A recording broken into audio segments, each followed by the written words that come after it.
watch the film, a win is a win, but are you more frustrated than anything else with this, kind of how that game played out? Of course. Felt like uh, it wasn't pretty, you know, and a win is a win.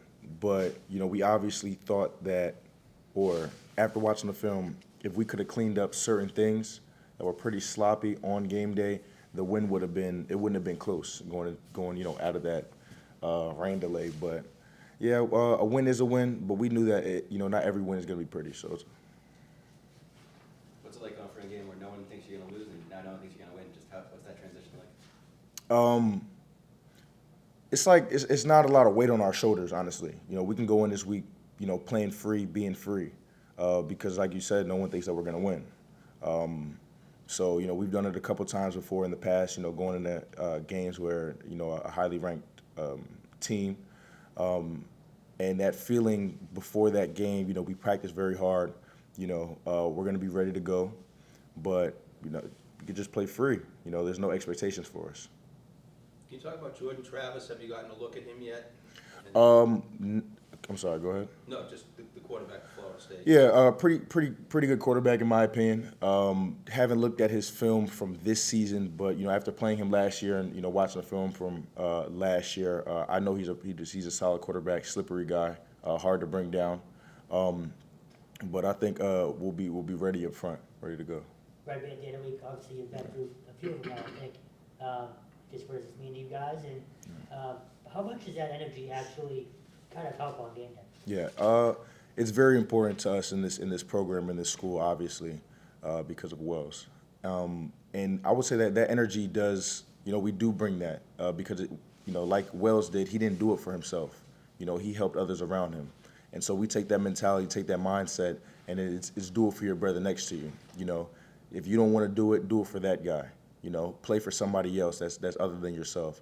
And that energy does permeate.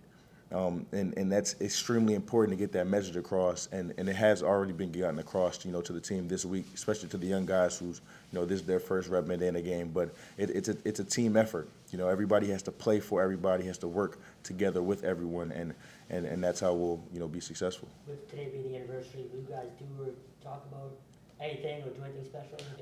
I'm not sure if there's anything planned. Okay. I know that we obviously do talk about it. Yeah. We were actually just talking about it downstairs in the locker room. But you know, Red Bandana is very important to us. You know, we do things during winter workouts and summer workouts. We have our Red Bandana workouts, and essentially, you know, being there for your brother, you know, in the time where he's going through it during the workout. So we talk about it often. Let's talk about one sack, no quarterback hurries. Where can you get pressure this week? Have you looked at that a little bit? You said where can I get pressure this week? Just the whole defense. I mean, yeah. They didn't even hurry Matt Sluka once. Yeah. The whole game.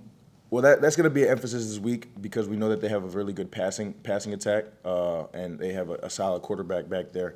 So it's going to be an emphasis to get back to the quarterback.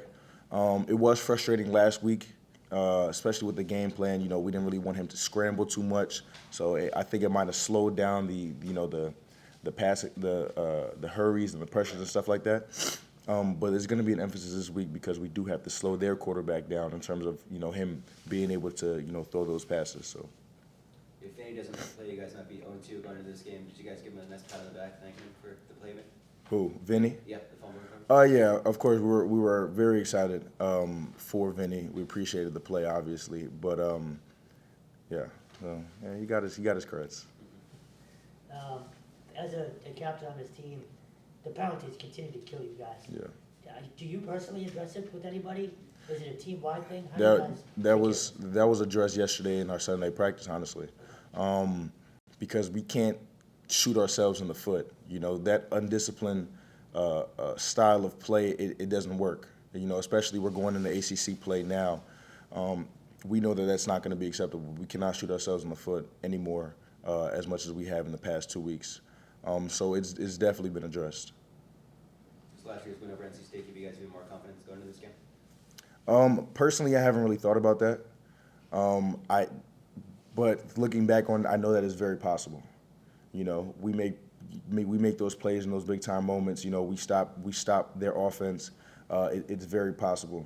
And I would say even the past couple years, I would say 2021 especially, and I wasn't here in 2020, but those games against Clemson, where we started off hot, with no expectations, like I said, playing free, just playing the game that we love, and that's how those games get to roll in our favor. They didn't, obviously, but that's kind of the mentality. Anything else for Donovan? Cool. Thanks, guys. Thanks, man.